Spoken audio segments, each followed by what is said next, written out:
And hi, guys. Welcome to Cut the World. Today, I'm super excited. I've been waiting for this one.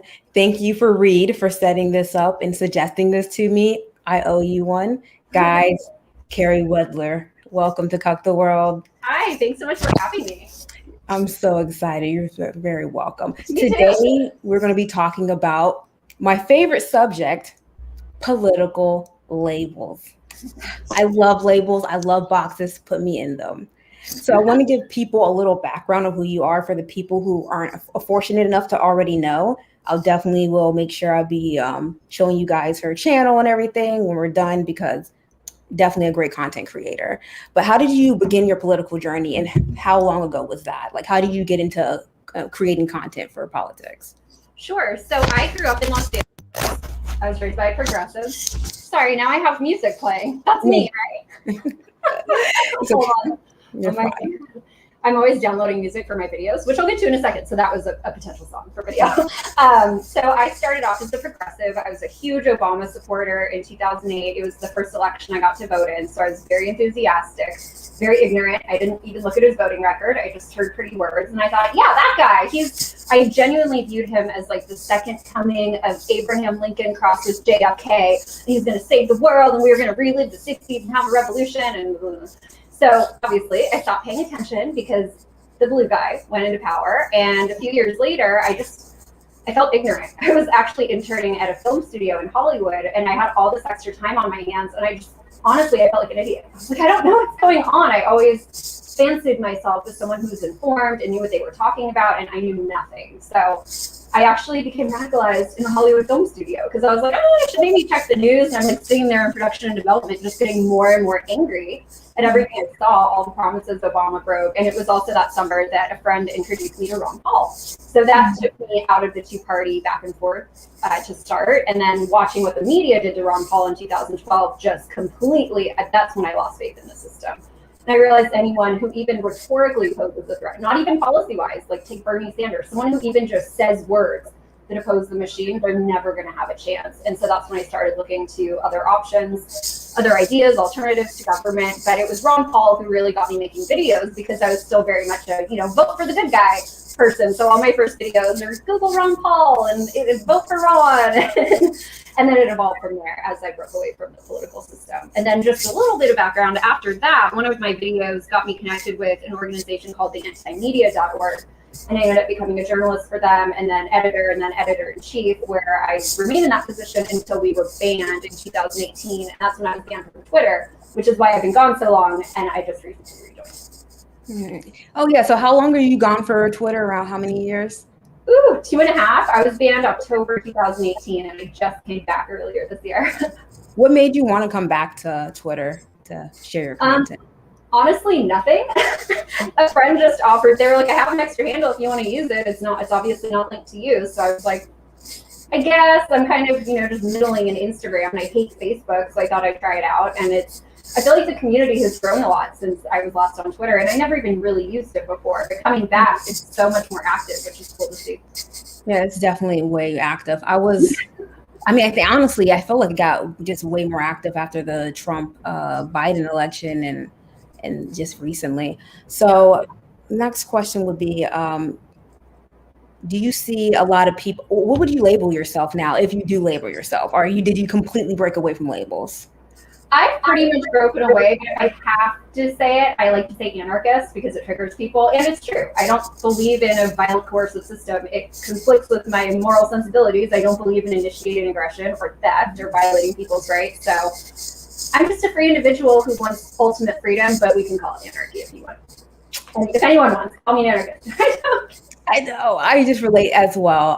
That was probably my last political label. That was like anarchist, and I think ANCOM has some good ideas. But then now, just like what, everything's convoluted, everything's misinterpreted and propagandized. But I definitely would consider myself an anarchist as well. What has surprised you about seeing other anarchists or people who call themselves anarchists and some of their beliefs that different way from yours? I mean, obviously, I think I'm right, but it's been an interesting experience because I've been doing this a long time now, and I came into it with very black and white thinking. Like, I'm right, you're wrong, this is good, that's bad. And I mean, I still believe these things, but I've kind of had to readjust my reactions to reality because not everyone's going to be consistent. Not everyone is going to fully understand the philosophies they claim to subscribe to. So for me, I don't really care. You want to be an ANCOM? Awesome. ANCAP? Cool. Do whatever. As long as it's voluntary. I think the only time it really bothers me is when people claiming to endorse and espouse and subscribe to anarchist ideas then take the pragmatic route of like, yeah, but we have to vote for the lesser evil. We have to do this or that. I'm being reasonable. And to me, that's kind of a slap in the face to the values, because if you sincerely believe in the values, you understand that that's the solution. Continuing to play into the system is not the solution. So I think other than that, I don't care. Believe it you want, be peaceful, don't hurt other people. We're cool. Yeah.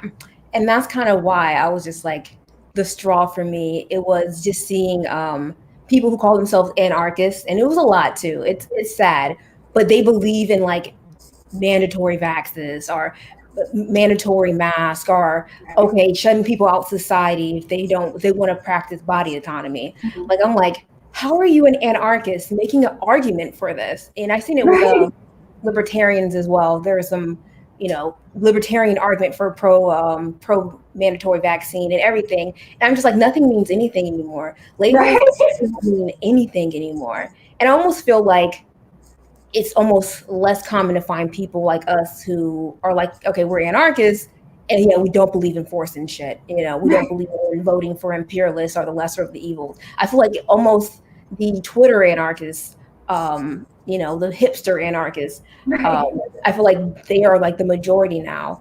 And that's kind of how I figured that everything's gonna get convoluted, because when people hear anarchists, they're gonna think of that. Same with leftists. When I came into the space, I thought leftist was being on the left and down, which means anti-authoritarian. Well, I guess I was wrong, because I was like, okay, so we're all voting. So we're voting. So now leftist means, they love AOC. So, I mean, I just feel like things got so convoluted. What do you think are some pros for having political labels? Ooh, tells me who to stay away from. No, I'm just kidding. I think by nature, humans want to live themselves in boxes. They want to feel like they're part of a collective, they're part of a group. And I don't think there's anything inherently wrong with that. We're human beings. We have a need for connection. We have a need to feel like we're part of something. We're not alone. We're not isolated. So I don't think it's like that's not inherently wrong or bad. And I think it can be helpful. So, for example, I'm not a nationalist. I think it's ridiculous. I'm opposed to collectivism on all fronts. But historically, if you look at nationalist movements, say in like Eastern Europe in the 19th century, which is just a class I took in college, so it's still like it's very familiar to me. But they were fighting off imperial powers, and so it was very useful for them to rally around a national identity, because that then motivated them to fight out the invader, to fight out the people who were exploiting them. And then what happened? The people carrying the mantle of nationalism just ruled over them instead, and also abused their rights. So for me, it doesn't really matter. I think it can be useful as a means to an end. You want to be a nationalist? Okay, if that's going to help you throw off authoritarianism, cool. If you're just going to become an authoritarian and use nationalism to justify it, then no, that's not cool. But as far as giving people a sense of meaning, of letting people feel like they belong, like they're connected, like they're a part of something bigger, cool. That is fantastic. It's just when you bring force and statism into it that it becomes, to me, irrevocably negative. I love that answer. I'm like, well, am I just going to repeat the same thing she said? Because I feel the exact same way. And on nationalists specifically, like I don't think there's anything wrong with like loving your country or being a patriot. But when patriot means being a government bootlicker, like, why are you so proud? Like, in the symbolism of it, like, people are just obsessed with the flag and the fucking anthem. And it's just such a big deal. Like, oh my God, they burned the flag. They kneel during the anthem. Oh God, the forefathers are spinning in their graves. Like, why aren't you worried about American working class rights? Why aren't you worried about working class state of living? Like, to me, that would be more patriotic than just following American propaganda. But to me, it's just most nationalists. I'm sure some of them are fine. I get along with plenty of people who call themselves nationalists, but I definitely think it's detrimental to the actual American working class to, be committed, pledging allegiance to the government, you know? Right. And that's the thing is I say this all the time and people are like, it's not about pledging allegiance to the government. I'm like, well, okay, because you're pledging allegiance to the republic in the pledge that the government forces you to recite every day. So you're actually literally pledging allegiance to the government. But I try to think about the positions that I would rather debunk. And I'm like, okay, these people are telling me it's a symbol of freedom. Okay, fine. I can appreciate that you love a symbol of freedom, but by that logic, then you absolutely have to reject what it's representing, because the government it represents violates all the things you claim to care about. So even if we do accept the premise that, oh, but it's a symbol of something we really love, okay, cool. Then like wear it while you go burn down the Capitol building, you know? Exactly. Not for Donald Trump, for actual freedom, not for another master, for someone that actually, not for anyone, for yourself, you know, for your fellow humans. So I try to be compassionate. I try to be empathetic. It's been a part of my personal growth process. So I'm trying to to sincerely, and not just from a trolling standpoint, sincerely understand why people believe the things they do. And I can see it. I just think it's very flawed. And that's why I make the videos I make. Yes, same. Like I can see people's reason. Most times it just comes down to propaganda and an identity, just the obsession with identity. Yep. But I am trying to, it's a new thing that I'm like, you know what? At some point, you don't have to always be so antagonistic. Right. But I also want to be like, and I also want to pick my battles as well. But then I feel like I'm being subjective because like right now, the left is, to me, pushing the agenda right now. You know what I'm saying? But when Trump was in and the fucking MAGA people let him Operation Warp Skeet all over their fucking face and didn't say anything, like, yes, Daddy Trump. And you know what I'm saying? Like, and then like sitting there and the biggest wealth transfer in fucking ever, and they didn't say anything. They were the ones who were helping usher in the agenda, the government agenda. But now it's the left because they're being quiet about things and they're somehow, I don't know, simping for Big Pharma now. Which again, when I came in, everyone was like, hey, we're anti-capitalist. And I'm like, okay. I think sometimes you guys take that too far with, you know, small businesses and things of that nature. But I understand being anti-capitalist from the big corporations, Big Pharma, and that, you know, big tech. But no, apparently they're still just worried about small businesses and just letting big tech and Big Pharma do whatever they want. So that was also a surprise to me because I wasn't on Twitter that much. So when I got into politics, I was like, why does no one have consistent beliefs here? Right. And you know, it's been interesting because obviously I remember 9/11, but I wasn't political then. And that was the last time, at least majorly, that there was such a concerted propaganda effort to terrify people. Yeah. And I was still a kid. Like, I was scared by it, you know? Even I didn't realize how methodical it is. And seeing it happen now, it's so disturbing. And it's honestly abusive. The way the media and politicians have dealt with this, I'm not surprised it's had the outcome that it has. That people are they're just living in cognitive dissonance and they only hear what confirms their worldview, no matter the source, you know, no matter how much that source may conflict with their entire perception of the world, it doesn't matter because they're so terrified. And I've been terrified in my life. Like, it's not a fun state of being. It's very difficult to sit with. So if you're sitting there watching your TV and all you hear for over a year is you're not safe, these people are the enemy, it's so dangerous, you're gonna die, it's chaos unless you do what we say, and you're hateful and you're selfish, and you're sitting there terrified, fearing for your life, like breathing through 3 masks, of course you're gonna do what they say. It doesn't matter, you know, and I'm trying to have empathy for that because that is really tough. It's really tough to feel that way and to view the world that way. But there has to be a line. Like, sure, I can have empathy that you're scared, but you don't get to tread all over me. You don't get to tell me what to do with my body. You don't get to train wreck the economy or wrecking ball the economy, which too late, they already did. But it's so disturbing just to see how much people are willing to ignore in order to cling to their beliefs and their collectivism and ultimately their labels. Exactly. They will give up everything. They'll give up every right that we have for a damn label. And it's insane. When you were in a political space, did you see people as dogmatic about their labels as they are now? Oh yeah, absolutely. I mean, it was just so funny. So for example, I had the anti-media, and we were a big page when we were at our peak before we started getting throttled, and we criticized Bernie Sanders because he endorsed drone warfare, and we're an anti-war page, you know, like this was one of our biggest issues. And so we make this post. This must have been June 2016. Like, it was as the primaries were coming to an end. And we get all these Bernie Sanders supporters calling us Clinton shills. Meanwhile, half our content is calling out Hillary Clinton for being a war criminal for all the same reasons we're calling out Bernie Sanders and Donald Trump, although he hadn't made war at that point. But it was clear he was going to be an authoritarian. He wasn't hiding it. But to have like that kind of a reaction of just for someone to be so certain that we're getting paid by like the DNC simply because we're criticizing the person they've attached themselves to, because to them, their label is Bernie's anti-establishment. He's a democratic socialist. He's going to save us. I like the words he says. I identify with that because I'm anti-authoritarian and I want to be compassionate, as much as I completely disagree with that designation of compassion, or that definition of compassion. It's incompatible.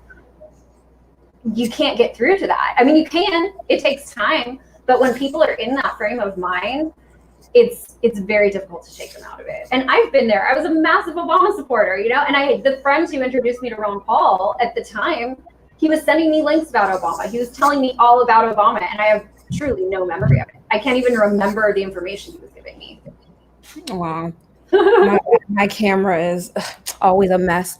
So Bernie Mittens, that bitch Mittens, like, I swear he was a good one, because Mittens has no like personality, really. He's just a very boring, bland person. I really don't know how he was as big as he was. Right. But people memed him to death. Like, they created his personality. They projected his personality for him. So they're like, oh my God, Mittens is so endearing. I love Bernie. And it's like, no, that's your projection. Like, that's your endearing part, and you're just projecting that into him. And Mittens being an imperialist. I've been trying to tell people since I came into the fucking leftist space, Mittens is an imperialist, and he's fucking, pro-fund the police. He's not going to do shit for the fucking police. Even though I have a lot of criticism of the defund the police little agenda thing. Everyone knows I hate fucking it's ACAB over here, but I'll make a video about the defund the police thing. But he's nothing what people say. Like, just look at his voting record. In the 94 crime bill that Biden always gets hammered for, as he should, he signed. He said yes to that too. He voted for the crime bill too. Like, I'm just like, where are you guys getting these ideas about Mittens? Like, he's always been a son of a bitch, just like the rest of them, but they love them from Bernie. And I think that's such a tragedy of the system. And it's not just left, right? It's just government in general, and democracy especially, because I feel like it serves such an egotistical role in people's lives of like, look, you matter. Your voice counts. You get to have a say. We care about your opinion. And because people are indoctrinated with that from the time they're born and they go to school, they genuinely feel that it's a source of power for them. And in a way it is, because government is power, it is force. Mm-hmm. But because of the way the system functions, because you can never satisfy the needs and preferences of millions of people, hundreds of millions of people, it forces people, well, one, they become ignorant because they feel like somebody else is going to take care of it. They don't have to stay informed because, well, they just voted for the guy who's going to do everything for them. So they couldn't. It's actually not even workable. You can't have a functioning democracy. No one has the time for that. They cannot spend like half their day keeping track of politicians' crimes and corruption. So exactly. But then, more importantly, or equally important, it causes them to sacrifice their own morals because of the lesser evil bit. So people were voting for Bernie, even knowing, like, my biggest pet peeve about him, well, there were two. One was his refusal to truly audit the Federal Reserve, because he was going to do it for Ron Paul, and then he watered down the legislation. But then secondly, he was such a critic of the military-industrial complex, but was lobbying for F-35 contracts. So like a trashy plane that didn't function, typical government bloat and pork. And he was arguing to take it to Vermont so he could brag about jobs. And his whole thing, well, if I don't take it, somebody else is going to. And I'm sorry, that does not scream revolutionary to me. But people heard that and they're like, yeah, well, it's okay. I hate wars, but let me vote for the guy who's perpetuating the military-industrial complex. Why? Because that was their best option. And that's what the system does, is people end up endorsing evil because the other evils are so bad. I mean, I don't have to go on and on about the lesser evil falsehood. I'm sure everyone is fully aware of it, but it's sad to see it play out even to this day. Like, how much fun are we going to do with people? Yeah, exactly. It'll go on and on and on and on. I just do not fucking get it. That's the thing about voting. As a lot of anti-imperialists in voting always kind of, again, didn't make sense to me. It's like, okay, they almost all of them at one point vote to increase the military budget, or something else, or a corporation that contributes to it, like they always all contribute to that. They're all contributing to death. Like you're picking your favorite Nazi. Like seriously, I don't have a favorite Nazi. I don't have favorite overlords. I don't have favorite war tyrants. I don't have favorite freaking mass murderers. So why am I going to sit there and be like, you know what? I like this mass murderer over this one. Like it makes no sense. But right. And if you pick my mass murderer, you're an evil person who doesn't care about the poor. Exactly. It's insane. What do you see, if any? Do you see a way to unite past political labels? Well, I think this is a long-term answer, unfortunately, because right now I don't even think we've seen the worst of it, of the partisanship and what people are willing to do and sacrifice to cling to their parties and their sense of righteousness. So short-term, I'm not really sure there's much we can do. It's the same as the long-term. I think ultimately, I think what's cool, cool and not cool, but I think inevitably the federal government is just going to become obsolete. It's so inefficient. It's so oppressive, really. It's failed to solve so many problems. It's created so many problems. I do think just out of necessity, people are going to have to start coming up with different solutions because they won't be able to depend on the state to help them or to keep them safe or whatever it is they think the state does for them. So long term, I think it's cool because I think it's kind of going to be a natural evolution out of necessity. But at the same time, I think also decentralization. It's just not, you can't force people to get along when they're so diametrically opposed. And I think that's such a pitfall of this notion that democracy is like peak humanity and civilization, because that's what they tell us, right? Like the entire leftist narrative about the Capitol riots is democracy. This wonderful, cherished, sacred system was desecrated. And it's like, was it that great? I don't think it was working that well. But the propaganda they're pushing just reinforces, well, democracy is where it's at. But I think we have to change people's minds on that, right? Like people are always like, you don't have solutions. And I'm like, really? Because I feel like disabusing people from the lies of authoritarianism and government is like the main solution. Because we can have technical solutions. We can have technology that makes it easier to function, that makes it easier to get services and products to people who need them. That's all fantastic. But if you still believe that somebody else has a claim to your life and your body, and that you have a right to choose that person to rule over other people, we're just going to stay in the cycle of statism. Exactly. I swear to God. I'm about to propose. Okay. I love you. Oh, I love talking to you too. I was so excited. I'm serious. I was really looking forward to this. I know. I swear. I'm trying to like, where are we going to have some differences? Where are we going to have some differences? I swear. But agreed. I swear. I have plenty of tweets about separationism. I don't like saying segregation because I think people put it off race. And what I'm saying is that it's impossible saying like we're not all going to get along. Like trying to get everyone under one economic system that doesn't have any fluidity for other people to kind of do what they want. It's not going to happen. Everyone's not going to like you. And I think like I say it all the time. I don't think that the average person really is good at, mixing with different cultures and everything.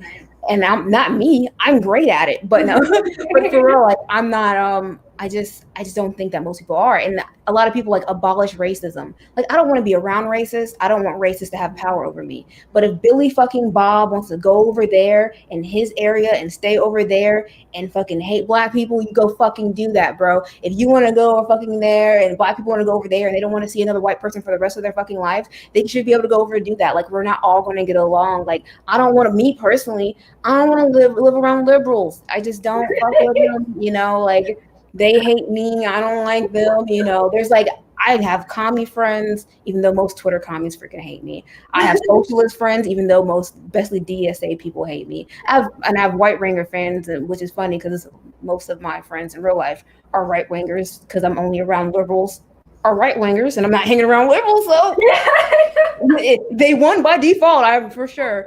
But, so I can get along with a lot of different people, but I can't get around with libs. Me and libs, the social justice warrior, I can't really do that. But I'm in LA. I'm having a hard time. It's been a tough year.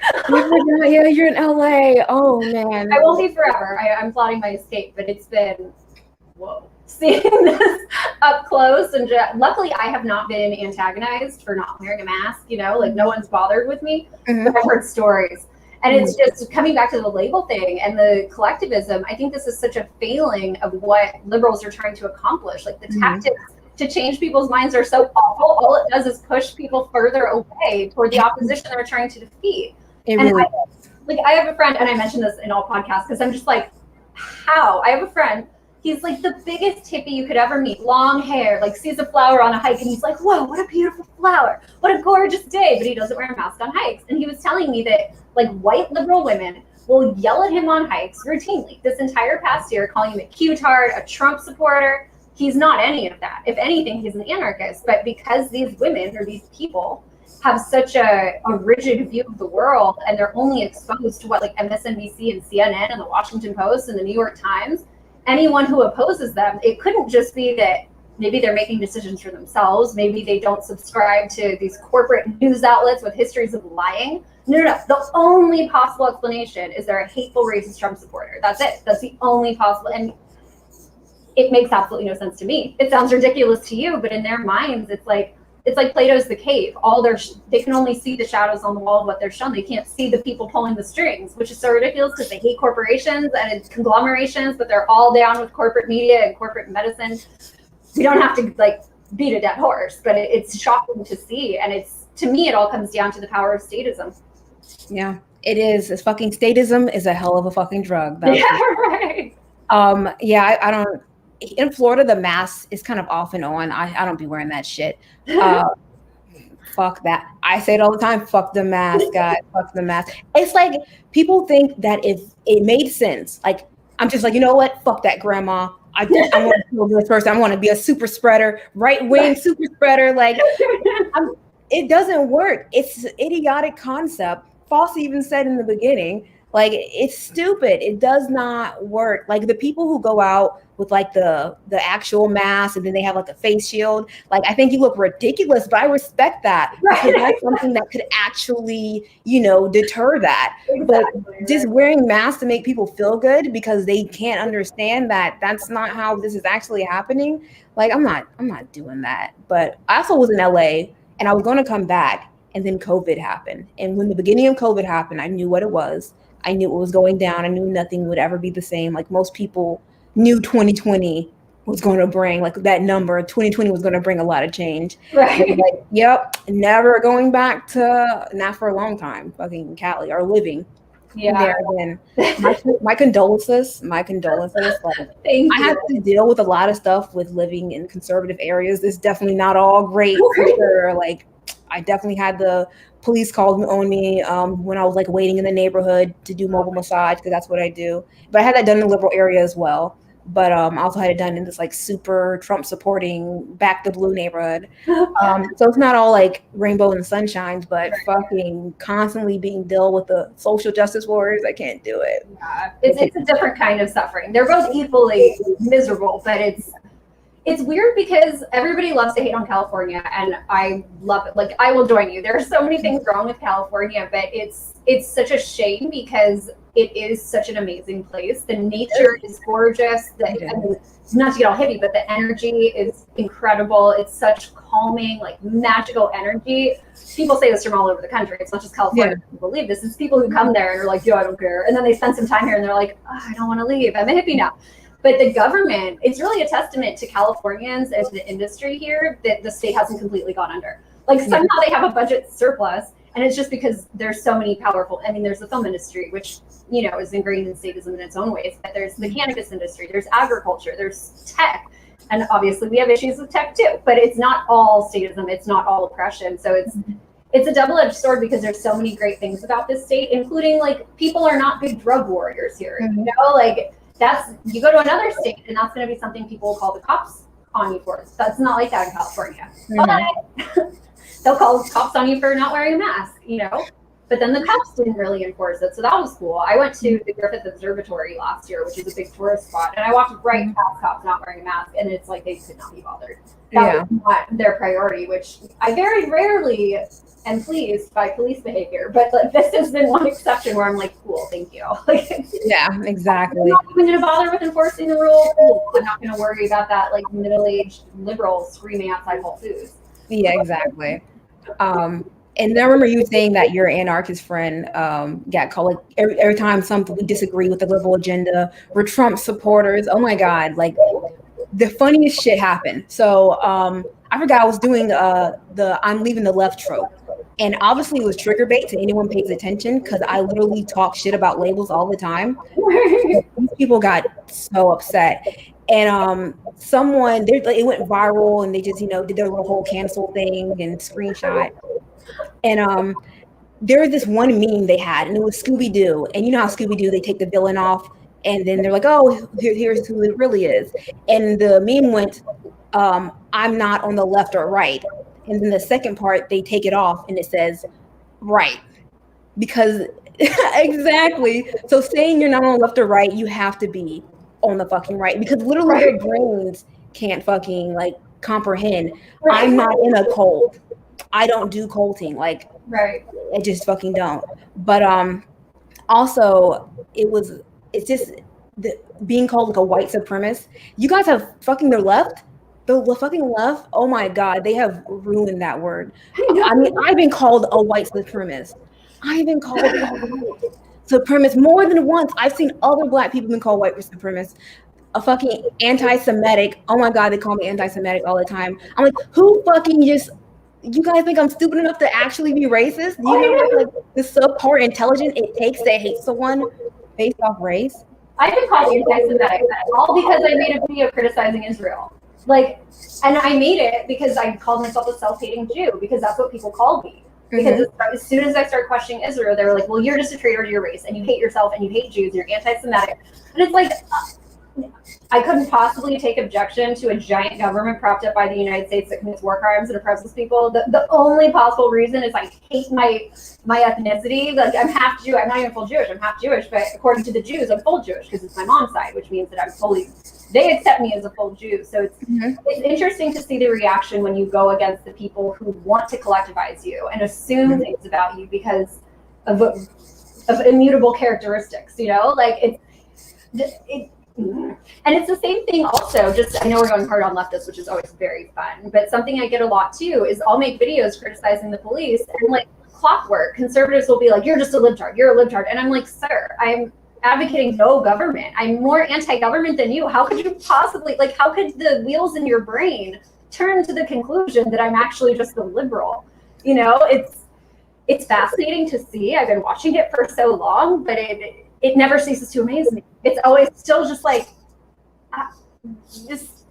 this goes against all reason and just objective reality, which isn't really a thing anymore, unfortunately. No, it's not. We are living in the era of gray, the era of subjectivity, the era where anything means anything.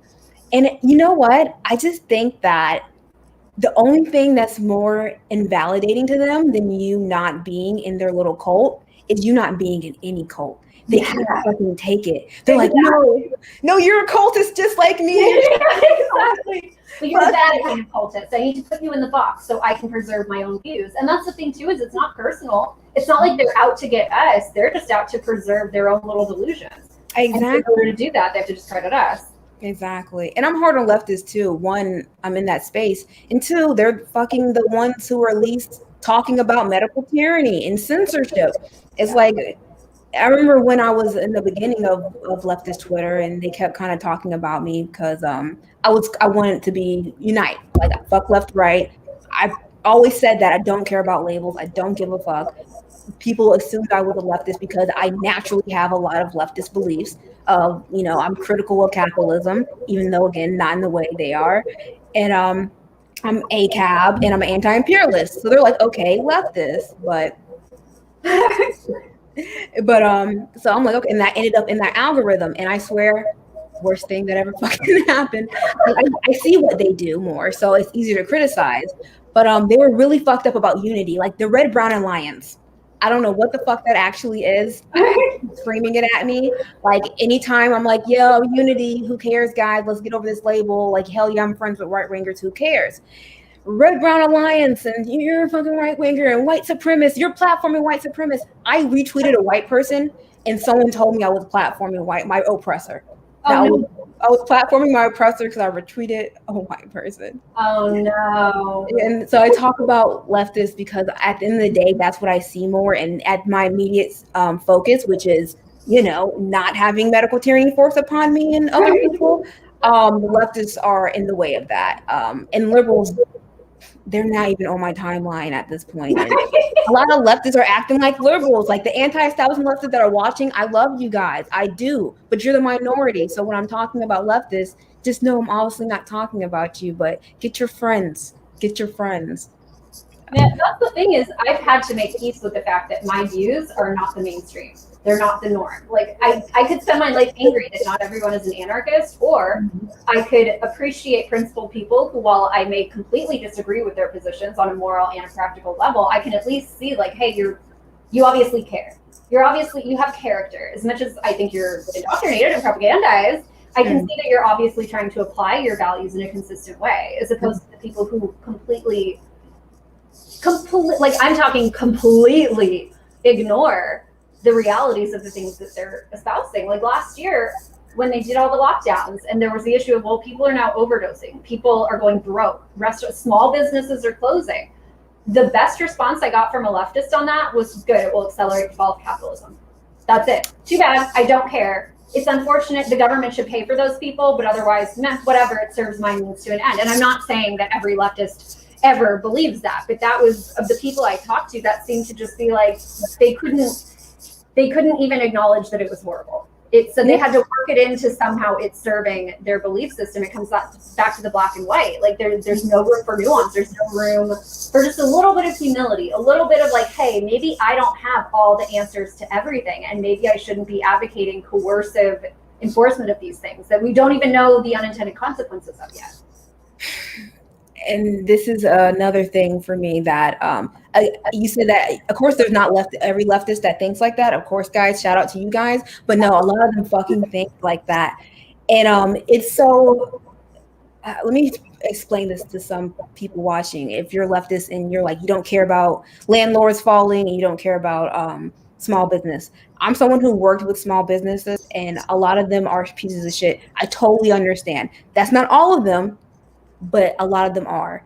But if there's no small businesses, that's where we get our resources, right? Landlords and people, small citizens, working class citizens owning land, that's where we can trade land for money. If they don't have land and they don't have resources, the only place for us to get land and resources is through the state. Okay. Right.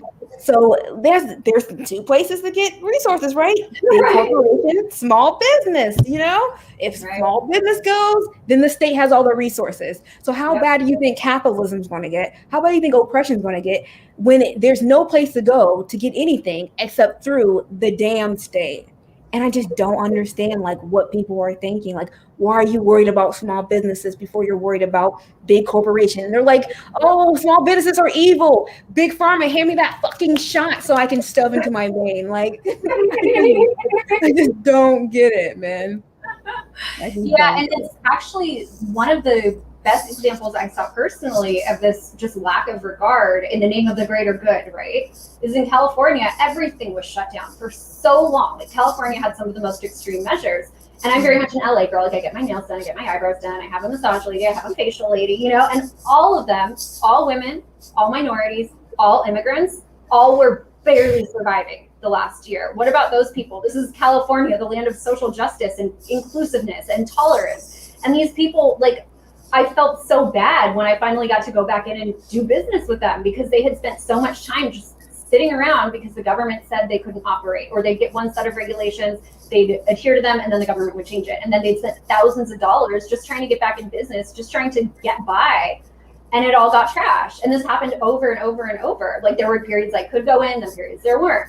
And it's just so unfortunate that the very people that allegedly are supposed to be priorities, that are supposed to be helped by this progressive ideology, liberal ideology, sorry if I'm mixing up the terms, I'm very sorry, the COVID policies, let's just say that. The same people who advocate the most extreme COVID policies are severely harming people they really want to help. And I don't think it's intentional. I don't think they're like, yeah, let's screw these people. It's just, I'm so scared Something has to be done to alleviate my fear. And we have all these people of all these different political persuasions, including anarchists, including libertarians, who are operating from fear. And yeah, I'd rather be, if I had to pick, I'd rather hang out with the anarchists who are afraid, because at least they're not going to use force. But even the anarchists, whether it's all operating from a sense of something's wrong, I'm not okay, and something has to be done in order to make it right. And so much emotion comes from that. And there's nothing wrong with that. Of course, people are emotional. We've all been abused, like, for much longer than just the COVID era. It's been going on a very long time, the psychological abuse and warfare, and also material abuse. But it's I don't know where I was going with that, but it's just, again, unfortunate to watch and frustrating to watch it from the outside. Yeah, it really fucking is. And that also reminds me of the Medicare for All, which is another reason they got super mad at me, because I don't want to give the government more power when they're fucking pushing medical tyranny. Right. And people are dying, people are sick. Like, okay, bitch, I have lupus. And I got lupus was induced by a mandatory vaccine I took in the military. So yeah, right. Understand my point. So, and I don't have health care. I have the VA, but obviously, I mean, they almost killed me. I'm not going back to them unless it's like dire. So it's in the VA, it's kind of how Medicare, the M4A fucking bill, is set up. And do you know how many people have killed themselves waiting on the VA for mental help, for health help? Like, how many people they killed with their medical malpractice? Like, there's nowhere to go. Like, once the government is centralizing healthcare, like, they have all the power. There's nothing you can do. You have to go through them. You have to use the drugs they said. You know, you don't have this choice. You know, and then people act like they're not going to get denied.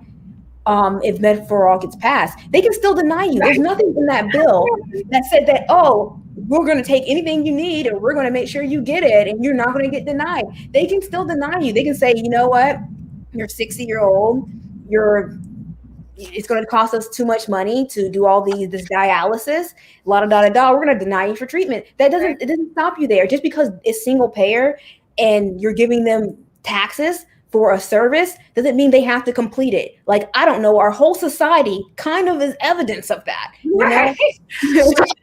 And it's so disturbing too, especially in the conversations about Medicare, because something that I've noticed, it's a very common theme, is the entire medical industry and the Medicare movement as it stands right now is so entrenched with big pharma and with these big, powerful players. So 2 examples of this. One is actually with the VA.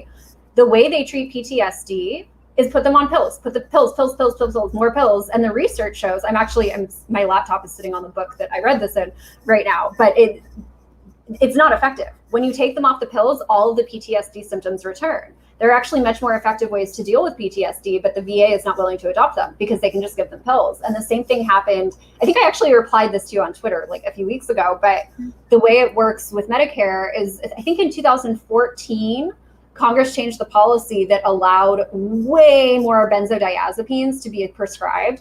And there's a huge problem. I mean, people talk about the opiate crisis. Benzos are equally bad, if not worse, when it comes to the effects on the brain and the body and withdrawals and dependency. It's awful. And now you have Congress bankrolling, just drugging people up even further, as if America is not on enough pills already. And this isn't to say there isn't a time and a place for these kinds of medications. Like, certainly there are life situations. But when it's a policy of just give them the drugs, give them the pharmaceutical products, oh yeah, these guys also happen to be paying for our campaigns and we're in bed with them, but like, just put them on more pills. Same thing with like hip replacements. All of a sudden under Medicare, there were all these hip replacement surgeries for elderly people who didn't actually need them. And then that can lead to very bad health outcomes for people who are more advanced in age. They were authorizing all of these hip replacements that didn't actually need to happen and led to more suffering. So, and that's not as much of a parallel when it comes to corporate power, but I'm not sure I trust these people who are $28 trillion in debt to be able to plan a healthcare system, or the bureaucracies they fund. Like, I think the track record speaks for itself. Like, you're not tearing down an entire system, you're just piling on to the existing one. And the existing one is very corporatist. Exactly. And I think it's fantasy. I fucking love you. Oh, I love you too. And I was telling them, for one, that big pharma is pretty much running this shit. And it's crazy to me that the people, especially with anti-imperialists, like, you see these people kill, or you get on, you tweet about it all the time, like, oh, these people are killing millions overseas, right, and all the things they did. Like, to me, why would you trust these people to have more power over anything? Like, it makes no sense. It's American exceptionalism. You think they'll kill brown people overseas, but they won't kill you. You think they'll do these horrible things to brown people overseas, even though they do things over here too. You're just not aware of it. But they do all these horrible things overseas and let innocent children die. But they give a fuck about your American ass because of your nationality, because you live on exactly. Well, you decry nationalism because it's so evil, but you're willing to discard the suffering of people outside of America, so you feel like your needs are met, and they're never even actually met. You're just their prayers, thoughts and prayers. You know, I really hope this corrupt institution that's never actually served the people is going to serve me now. Exactly. And it's just because, and again, it all comes down to fear and fear and fear. And I'm like, of course I want healthcare. Or of course I want everyone to be able to get healthcare. And I don't think that you should be denied just because you don't have money. Of course, why wouldn't I? But read the fucking bills. And then people be like, I read the bills. I just want y'all to know I don't believe you, because either your reading comprehension sucks or you're literally looking at some fascist, oppressive shit, and you can't recognize fascism if you read it over. Because that's what it is. Like, you read until comprehension. And if you still like that bill, then you just like statism. You just like oppression. You just want to give the government more power. And that's my problem with commies. Hey, commies. Some of my favorite people on Twitter call themselves commies. It's not the label. I'm not one of those, ooh, commies bad. Again, I liked a lot of and-com theory. But they keep saying, I always ask them, okay, so they're always saying communism isn't what you do through the state. Motherfucker. Communism isn't what you do through the state. It's not about what you do through the state. It's, working class revolution. But how the fuck does giving more power to the people oppressing the working class help the fucking working class? It makes no sense. It's like, okay, guys, we're going to have a working class revolution. And by doing this, let's go ahead and vote for the squad. What? Right? Like, this makes no sense. You mean Nancy Pelosi's little bitches? I don't get it. And then I hate feeling bad because I know a lot of them are well-intentioned. And there's a lot of commies I like. A lot of them are well-intentioned. They don't like me. Let me tell you. It's very obvious. Commies do not fuck with me. But there's commies that I definitely like. But I just do not understand. They're just pushing government agenda. Like, they're doing the opposite. Like, it just doesn't matter. Like, if you're giving the state more power, you're just giving the state more power. There's nothing after that. There's no weird map of we give the state more power and then this happens, and like, no, you're just giving the state more power. And I just don't get it. I just don't. Yeah, well, no, go ahead. And did you see that DeSantis trying to teach in school that communism is evil, and then ask staffs at Florida colleges what their political affiliation is, and then a right winger said, "Oh yeah," he said, and then people were like, "Guys, he's just asking. It's just a survey." I'm like, "You guys not understand foot in the door tactics?" Like, he's asking people at their college staffs to, state their fucking political beliefs, and at the same time he's putting in legislation that they can teach communism is evil. So again, as much as Twitter commies don't like me, I don't want the state creating propaganda and reason to go kick down their fucking door just because I don't like them. And the fact that people think that they're not going to use that for them, like, they're doing both at the same time. They're making legislations on white supremacists while making legislation against anti-capitalists. Put it together, sports. Yeah.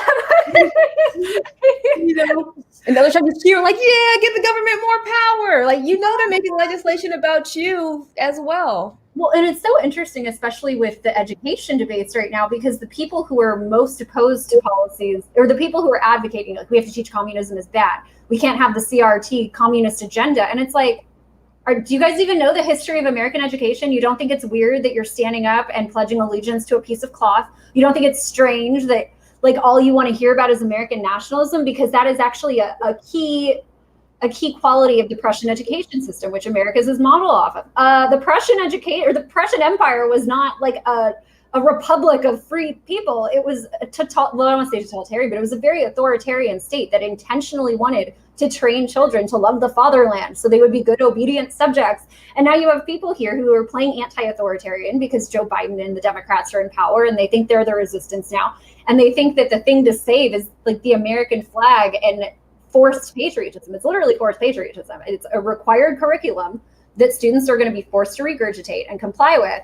And with a straight face, they're like, no, we can't have indoctrination in schools. You fools. Like, why do you think we have so many problems now? Because people have been trained to be obedient. Like, sure, there are absolutely problems from the left, but they're just as nationalistic, like we were just talking about. It still comes down to statism and what I get to do, what collective decisions I get to make for individuals within a geographical location, within a territory. It's the exact same thing. It's just different ideology. And I appreciate the sentiment. Like, yes, let's not brainwash children, but I can't take you seriously if your solution is to brainwash children with something else. Yeah.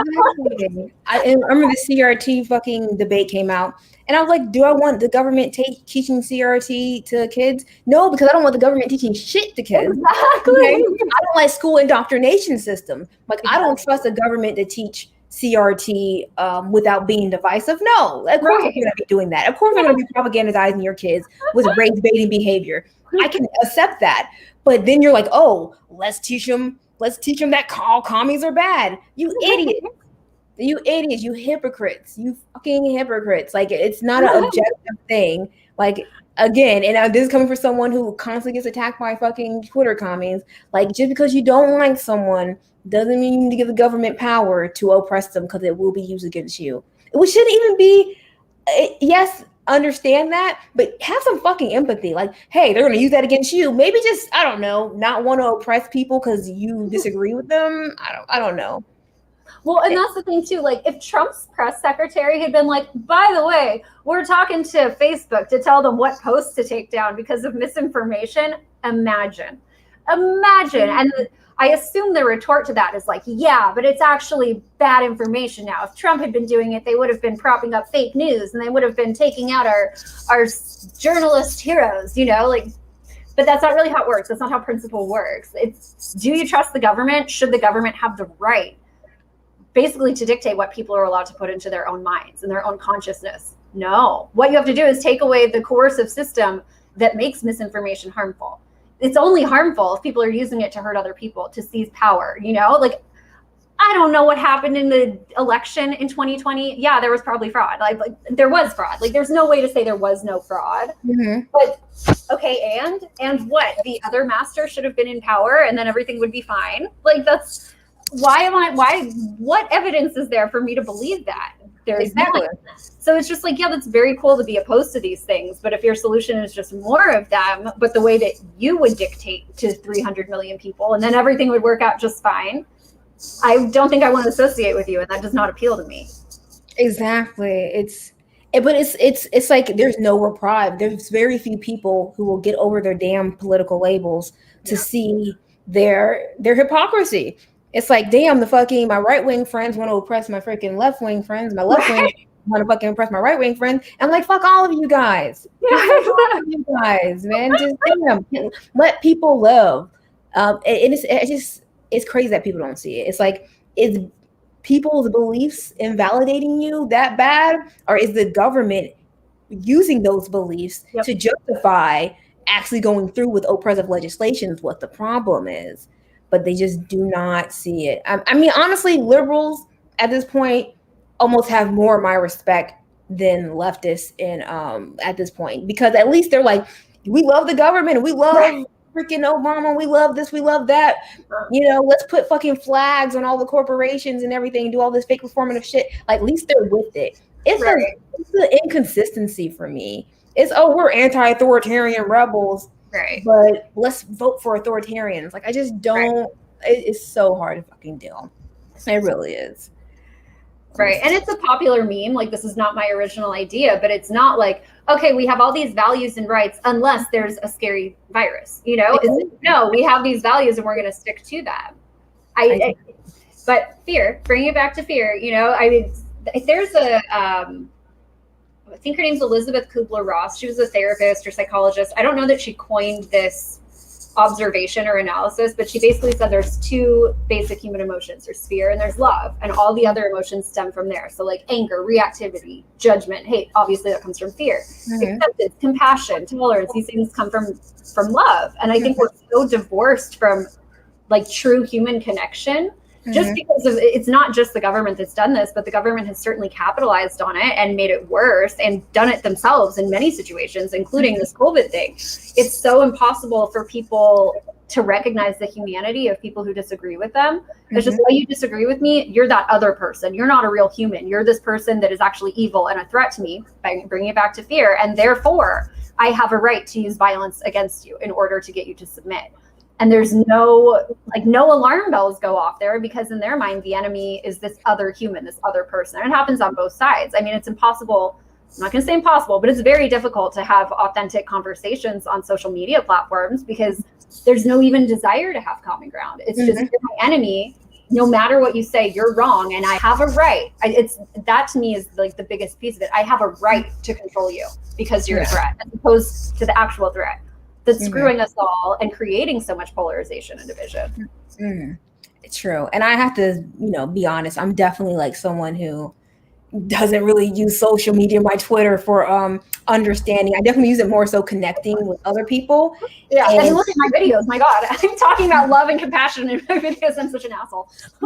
What? I actually was looking at your videos, and I'm like, I need to be more like this. Like, you're not that bad. Like, I'm definitely going through them. They're amazing, guys. You got to watch. But you see my video, I'm just calling everyone fucking stupid. So, I mean, I guess I have on the scale of my bitchiness, to me, it seems pretty objective and not that judgy.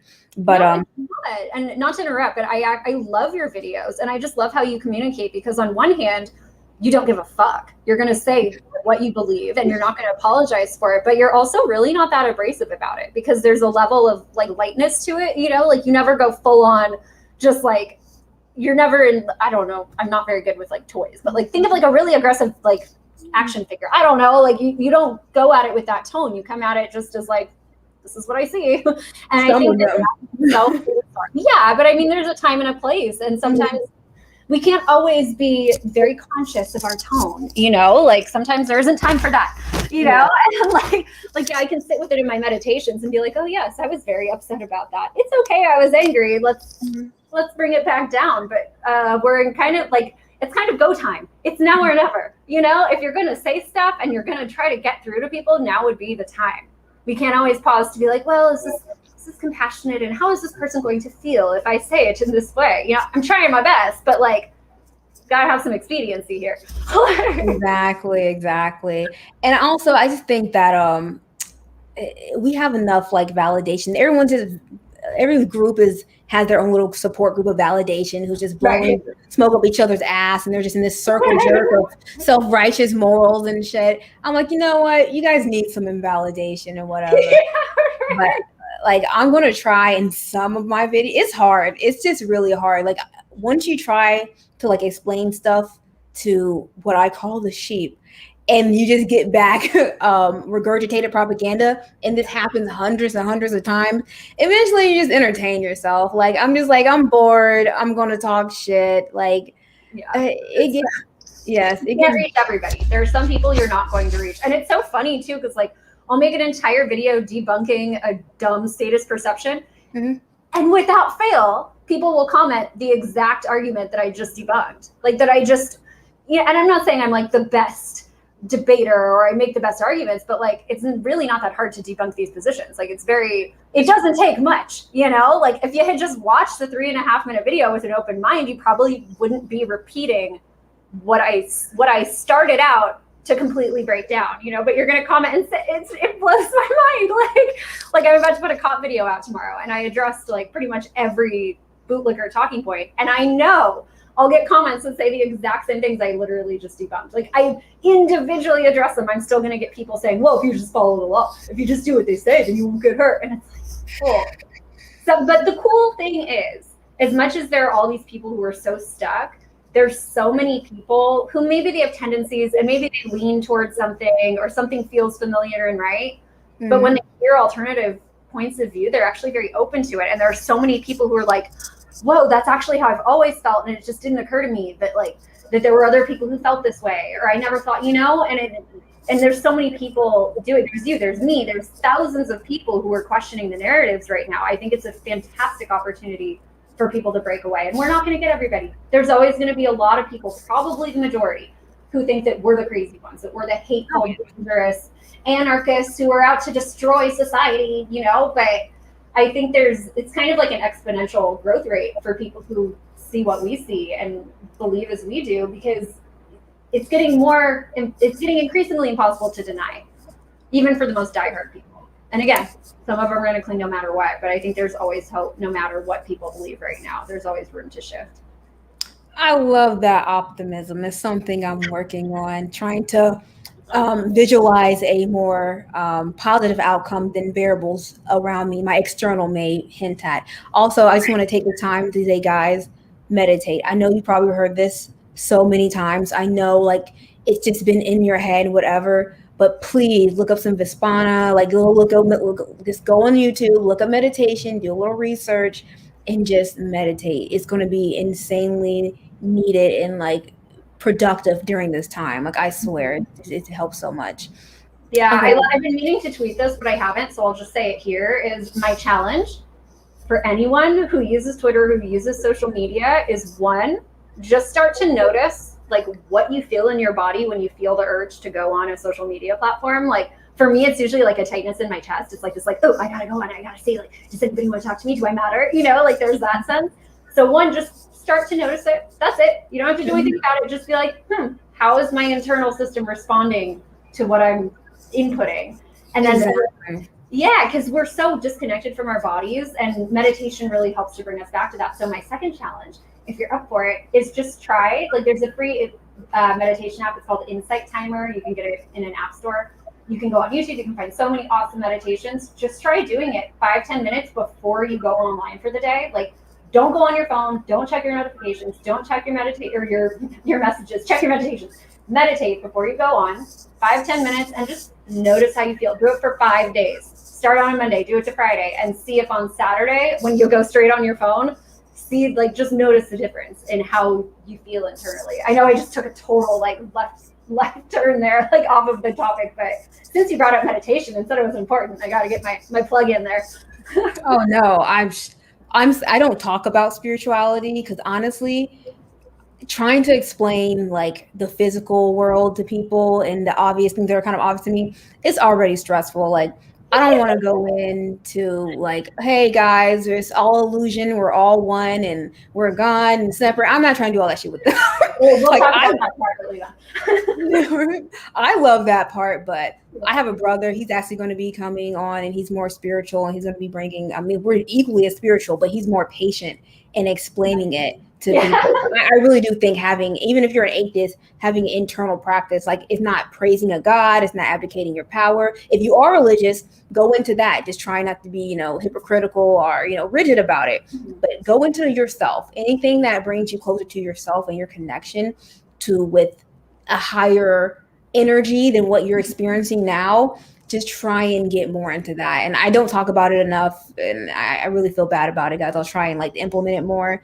But also, if you're on Twitter and you're stressed out all the time and you're constantly pumping in cortisol in your system, that is so bad. And I feel bad because I feel like I help fear monger because I'm telling people what's going on, and I forget that I'm kind of more aware of, okay, you know what, I'm getting a little too into this, I need to back away, or I'm desensitized to it.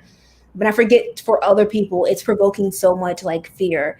And I understand wanting to stay, connected to what's going on, but you need to balance that with self-care. It's really important. If you miss a day of Twitter, if you don't, get to every tweet or post, you'll be okay, guys, for sure. Yeah. So we're coming up on an hour, but I still have a couple questions. I have because you've been doing this for how long again? In November, it's going to be 10 years since I posted my first video. Awesome. That's amazing. So in your time, what do you think, which political group or political label or politician stand group has attacked you the most? And which one do you think is most sensitive to being criticized, even though that could be the same one? Oh, this is easy. So the most rabid people I have ever had are Bernie Sanders supporters and Israel supporters. Hands down, not a competition. I got this answer on lock because I have seen some crazy shit from these people. Just the level of reactivity, the level of like complete disconnection from reality. And I've taken Trump supporters into this analysis. Like, imagine how bad and disconnected from reality you have to be worse than people who think Daddy Trump is going to save you. You know, I've gotten the meanest. Oh my God, the emails I get. Holy crap! Like, and I don't know if there's a common thread between these two. I haven't gone that far in thinking about it. But I think obviously the people who can't handle the criticism is freaking liberals. They're so sensitive because. The interesting thing is, like, people on the right and Trump supporters, I mean, I think they're just as demented and delusional, but they just don't seem to be, maybe they're more secure in their beliefs, and that's why they're less triggered by being attacked and made fun of. And there are certainly types who, like, they are going to freak out. Like, the cop lovers, they're going to be very mad at me tomorrow, you know? Like, it's not like there are no people on the right who get triggered. They absolutely do, but it seems like it's more it's a more consistent and widespread tendency for liberals to be. It's like the second you question their dogma, they have to categorize you into something evil. Not just they disagree, not just you're wrong, but you're actually a bad person. And I have found that the most with liberals. Aside from the Bernie people and the Israel people. Israel people are honestly the worst. And it's they get especially mad at me because I'm supposed to fall in line, because I'm supposed to, you know. Yeah, I bet it's really personal. For sure. Exactly. I think that's why they get so mad at me. And they're confused because it's like, wait, it's a cute girl. And she's like, I want to like her, and she's Jewish, and I'm supposed to like Jewish girls. I'm just speaking as like a weird Jewish guy on the internet. But she's saying mean things about my country. Like, I've gotten this strangest emails. Like, this one guy, this is so weird. He left it, I'll never forget. He was like, go milk a goat, you like Ashkenazi, which was supposed to be an insult to like Eastern European Jews, which is my heritage. But then like an hour later, he came back and he was like, I'm sorry. I apologize for calling you names. I was upset. That's the experience of like weird Zionists on YouTube. But you never know what you're going to get on the internet. Holy crap. Oh, you really do not. And people can say what they want about Trumpers. Like, I talk about it all the time. They're definitely super deluded, but they're definitely not as sensitive. Like, of course, the police. It really, if you talk about Trump, they'll get more mad about police shit than Trump. Yeah. I constantly critique police. I constantly critique capitalism. But those are the people who stay the most, is the Trumpers. Everyone else, they get offended eventually and butthurt and whatever. Most of my following at one time was Tulsi supporters. Like, me and Tulsi supporters without Tulsi are actually so cool. Like, we get along so well. Like, I would have, if I never said anything about Tulsi's, like, I would have most of my following would be Tulsi supporters because we vibe so much. But because I don't like Tulsi, they get so upset. Like, she's anti Second Amendment. Of course, I'm not gonna like anyone. I don't like any of them though. I probably talk about her the least out of everyone, and they freaking trip out. But numbers, man, they take it on the chin for the most part until you start talking about their beloved police. Then they get really upset. And it's like, really.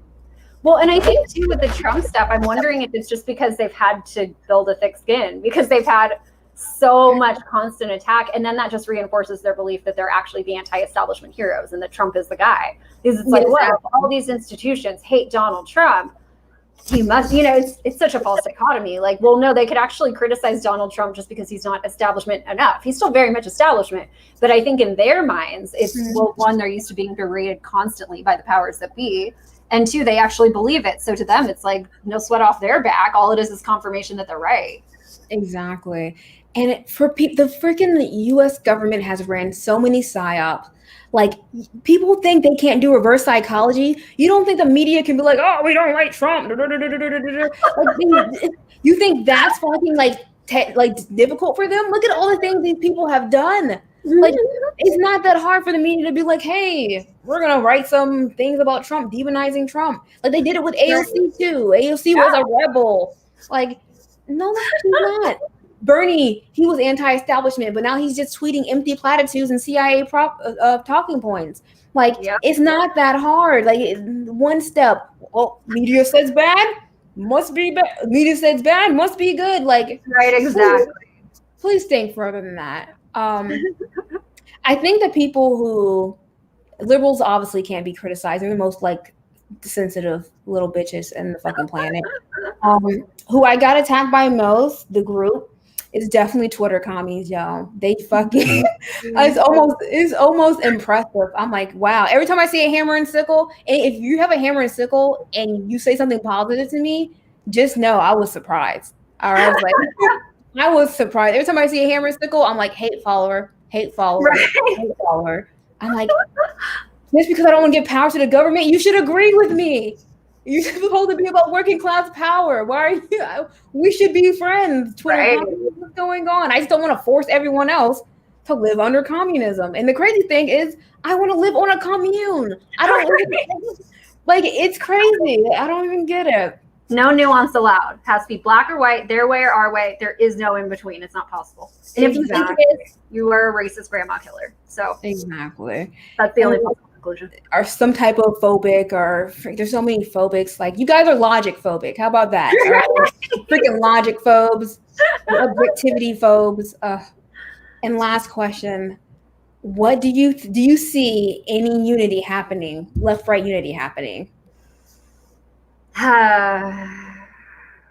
I think it's there to an extent. I don't know that people are aware that it's there, but I know, for example, there are a lot of people in California who are on the left. I can't say, with specificity what kind of leftist they are, but there are a lot of people here who are done. They're not going to tolerate vaccine mandates. They're not interested in more lockdowns. They don't like that kids are being sent back to school in masks. Like, a lot of people are going to homeschool. And I love that, because they might have different ideas for solutions, but like, it's not just grandma killers and Trump supporters who are opposed to these things. And they may not have like found a connection yet, but I know that there are people on both sides who are feeling the same way. And even though like maybe they're not following each other on Twitter, there's a mounting common ground, I think. And I think it'll become more apparent the more ridiculous the Biden administration gets, the more ridiculous, the farther they try to go with vaccine shit, with censoring the internet. I think we're reaching a point where even like rabid liberal, whatever you want to call them, whoever it is, even people on the left who are so committed to their narratives and their beliefs, even for them, it's getting to be too much. And obviously people on the right are already done. So I think there's a lot of room to unite on really important issues. It just has to like actually happen materially, not just in the consciousness. You know what I mean? I'm hoping you're right, as I don't see as many left people, in my opinion. Unfortunately, I wanted it, guys. Speaking against medical tyranny, again, there's some, but it's very few. It's like when the big tech censorship and making workforces to, take down vaccine misinformation. It's like, this didn't ring any bells. I was actually pissed. Like, most times I'm just kind of speaking in a pissed tone, just because I don't know, I talk like a bitch. Fuck it. But I was actually pissed that no one was saying anything about Biden, like all the fucking censorship that he's doing. I'm like, what the fuck is going on? And I think didn't tell them that they should be upset. Right? Exactly. But I think there might be left-right unity in the gulags, maybe then. Yeah, right, exactly. Yeah, there'll be left-right unity in the gulags. Maybe time then people will finally get it. But exactly. Sadly, I feel like that's a good take. Yeah. But hey, we're gonna be optimistic, guys. Who knows? Maybe the leftists are gonna pull through and start seeing and stop being so anti-unity, and the right-wingers will stop being so anti-commies, because these people, everyone's just are well-intentioned idiots. Like, most of us are well-intentioned idiots, and it's not that deep. It really isn't. Let me read a few of the comments, and then I'm going to let you go. Thank you guys for coming. For real, I really appreciate it. I love you guys. Thank you. We have so many death threats from the left. Tulsi supporters, love you guys. Oh, yeah, I'm going to talk about this real quick.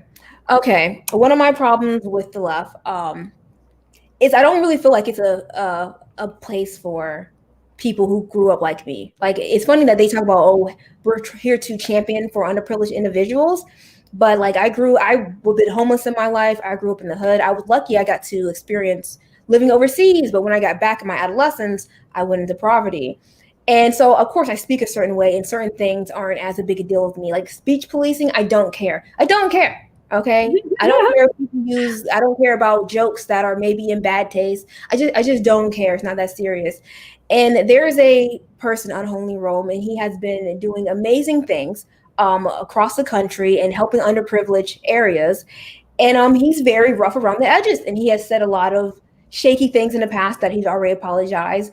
And he got suspended for pretty much, again, very rough around the edges. He found some drugs. He was like, hey, free drugs. He's like, gets mutual aids. He was like, hey, got some freaking drugs. Some junkie's going to be very happy. Got suspended. The Twitter commies went crazy because he's a commie. Twitter commies went crazy. And you're like, what a horrible person.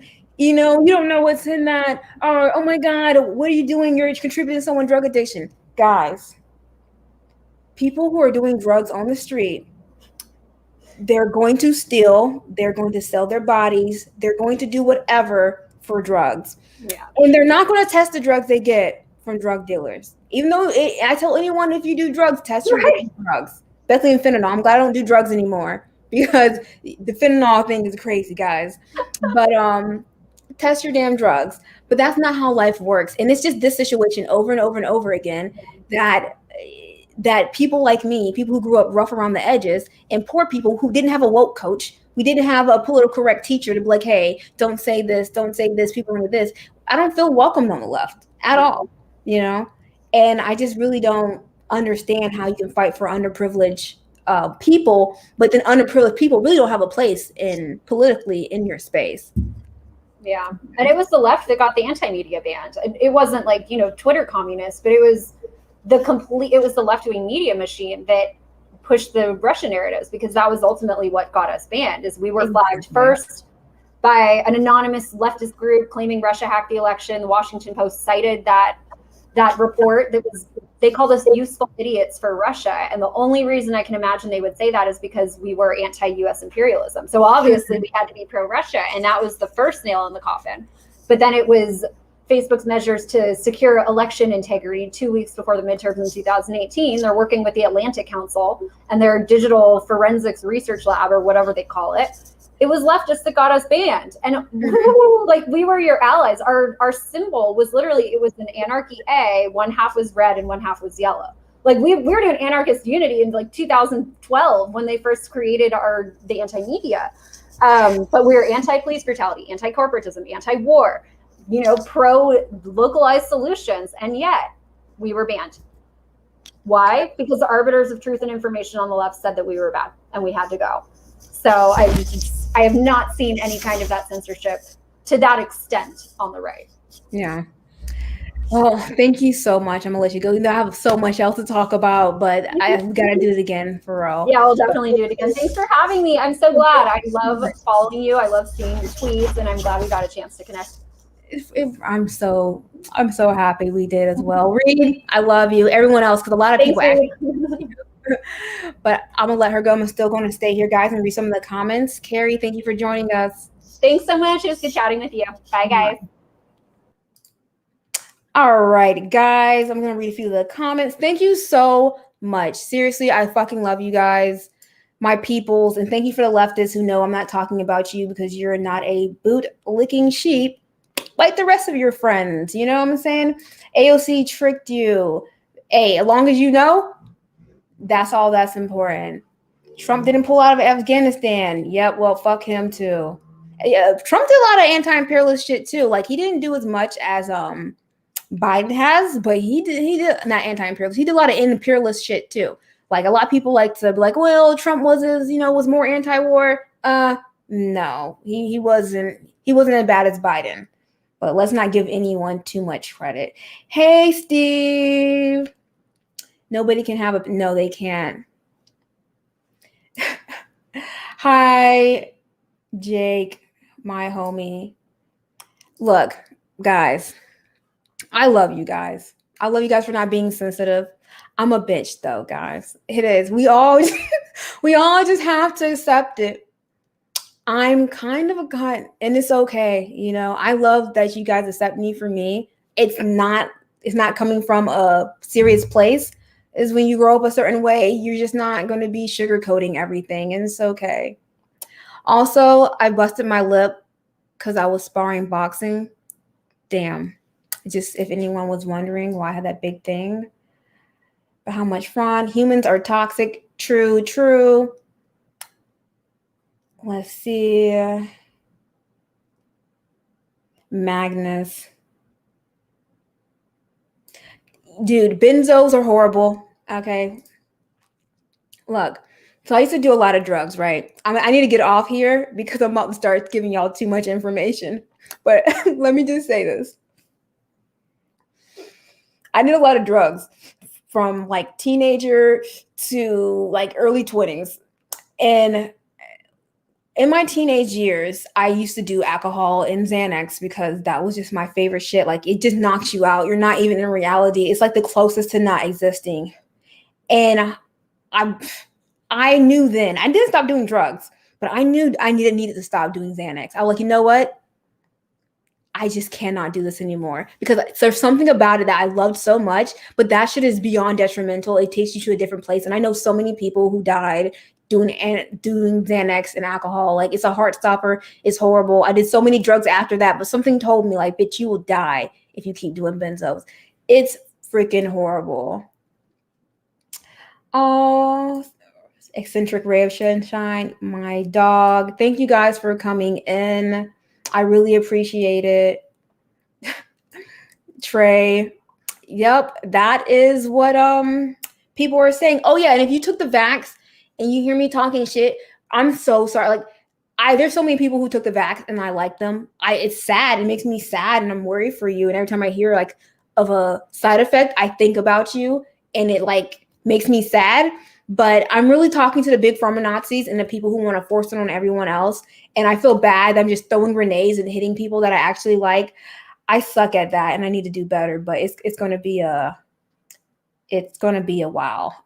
Work with me. But yeah, you guys are amazing. Any suggestions for? Thank you. I'm glad I survived too because it was really bad. Magnus, this is my baby. This is another reason that I really stopped. Magnus was a huge reason that I just wanted to distance myself from the left. Again, I never care about labels, but I just wanted to distance myself because they let this man be dragged through the fucking mud. His fucking family, someone contacted his grandma and was harassing his grandma. Left this to this day. Almost a week doesn't go by without someone bringing up my connection with Magnus. It's like, you shouldn't do that. You shouldn't be messing with Red Brown Alliance, Boogaloo's boys. Boo. It's so annoying. I don't care. Like, I don't care. Fuck these guys. Boom. Alrighty. You don't remember shit from alcohol and Xanax. You really fucking don't, man. Does anyone have any suggestions? I'm going to do a leave the left thing. It was honestly trigger bait. I thought it was obvious, but I also kind of knew other people was going to take it really seriously. I think I'm going to do leaving communism just to piss them off. Like if I got that mad that I was like leaving the left, I think I'm going to get a picture of me and a hammer and sickle and put Stalin and Marx on that bitch and be like, why I left communism. Them niggas are gonna get so mad. For real. All right, guys. I'm about to go get a little higher and fucking eat. I love you guys so much. And we're gonna do this again soon. I'm trying to do a better schedule. One of the podcasts coming up, I'm gonna do Leaving the Left when I feel like it. In the Med of Care for All, it's very simple. I just don't want to give more time to the government. I'm going to do one on sexuality. It's a topic I like talking about a lot. Gender relations and interracial dating. And that they're all going to be pretty interesting. So Thank you guys. Bye, Zach, Trey, all my people, man. I love you guys. Have a nice day. See you on the timeline.